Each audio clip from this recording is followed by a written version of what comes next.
Excuse me, could you recommend a good book to read? Certainly. What kind of books do you usually enjoy? Are you looking for fiction, nonfiction, or perhaps something in between?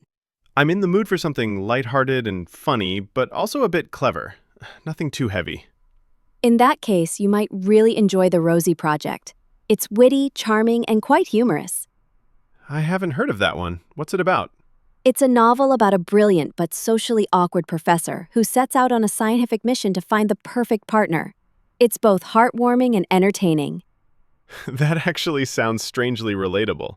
Then I think it's a perfect match. Would you like me to get a copy for you? Yes, please. Also, do you have something with short chapters? My attention span isn't exactly the best. I understand. You might want to check out Diary of a Bookseller. It's made up of short diary-style entries and packed with dry British humor. Dry British humor? Sounds like my kind of read. But will it make me want to quit my job and open a bookstore?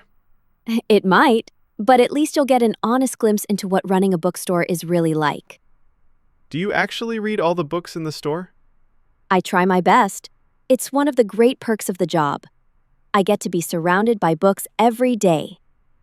You're lucky. I spend my time writing essays that probably no one reads. All right, I'll take both books. Let's see if I turn into a book lover. Excellent choices. I'll ring them up for you now.